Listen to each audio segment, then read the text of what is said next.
নমস্কার বন্ধুরা, দেরিতে হলেও কিন্তু আমরা চলে এসেছি নতুন একটি রেসিপি নিয়ে। আজকে আমাদের রেসিপিতে থাকছে মশলা ডুমুর, যেটা কিনা আমার অনেক পছন্দের একটা রেসিপি। আজকে তোমাদের সঙ্গে শেয়ার করব, তাহলে থাকো পুরো ভিডিওতে আমাদের সঙ্গে। প্রথমে আমরা মশলা বানিয়ে নিচ্ছি।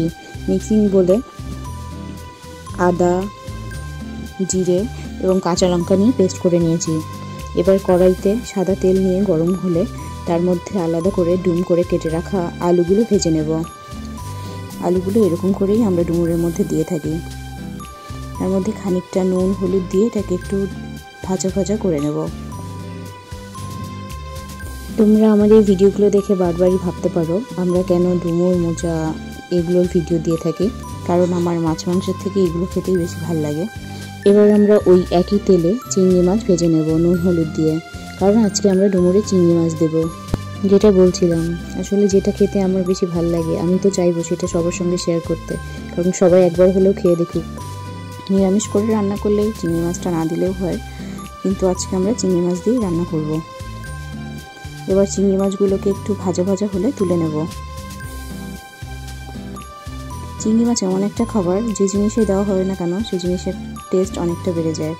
এবার ওই একই তেলের মধ্যে দিচ্ছি শুকনো লঙ্কা এবং তেজপাতা। এবার এটা খানিকটা ভাজা ভাজা হয়ে গেলে এর মধ্যে দিয়ে দেবো গোটা জিরে। প্রতিবার যখন বাবার বাড়িতে যাই তখন রান্নার মধ্যে এই জিনিসগুলো সবসময় থাকে, কারণ সবাই জানে যে আমি পছন্দ করি। পাশের বাড়িতে রান্না হলেও আমাদের বাড়িতে পাঠিয়ে দেওয়া হয়, আর আমরা কোনো ঝামেলা ছাড়াই রান্না করি, কিন্তু আমাদের খাবারের টেস্টগুলো ভালোই হয়। তোমরা বাড়িতে করে দেখলেই বুঝতে পারবে।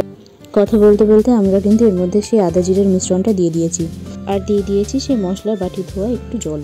এবার এটা খানিক সময় কষিয়ে নেব ভালো করে। এবার মশলা থেকে তেল বেরোতে শুরু করলে এর মধ্যে দিয়ে দেবো খানিকটা নারকেল কোড়া। এবার একে একে চিংড়ি মাছগুলো এর মধ্যে মিশিয়ে দিয়েছি।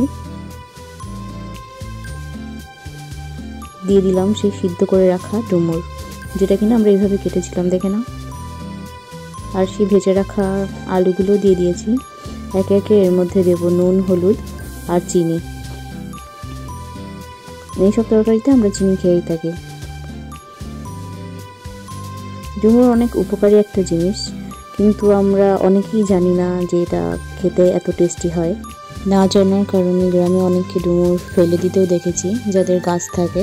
যারা কখনো ডুমুর খেয়ে দেখেননি তাদের আমি একবার বলবো এভাবে রান্না করে খেয়ে দেখতে, তখন আপনারা নিজেরাই বুঝতে পারবেন যে ডুমুর রাঁধলে কতটা টেস্টি হয়। এর মধ্যে আলাদা করে আমরা জল দেব না। সেদ্ধ করার সময় খানিকটা জল ছিল এর মধ্যে, এটা দিয়ে রান্না হয়ে যাবে।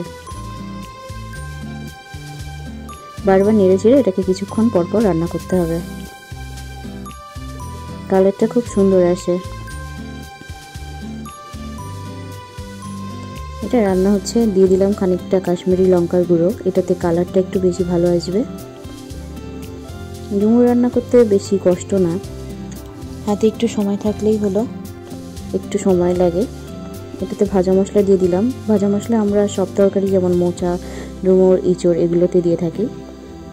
তারপর দিয়ে একটু ঘি দিলাম। ঘি দিলে গন্ধ এবং টেস্ট দুটোই খুব ভালো আসে। ভালো করে নাড়িয়ে চাড়িয়ে রান্না করতে হবে কিছুক্ষণ। তারপরে দিয়ে দিলাম গরম মশলা বাটা। হয়ে গেল আমাদের রান্না। এবার তুলে নিয়েছি, দেখো এরকম দেখতে হয়েছিল কালারটা, আর খেতেও বেশ জোশ হয়েছিল। আজকে এই পর্যন্তই, দেখা হবে অন্য কোনো ভিডিওতে। আর যদি ভালো লেগে থাকে তবে অবশ্যই বাড়িতে একবার চেষ্টা করে দেখো, আর খেতে কেমন হয়েছে অবশ্যই জানিও কিন্তু। ভিডিওটি ভালো লাগলে আর যদি আরও এরকম ভিডিও দেখতে চাও তবে অবশ্যই লাইক, কমেন্ট এবং শেয়ার করে আমাদের পাশে থেকো। নমস্কার।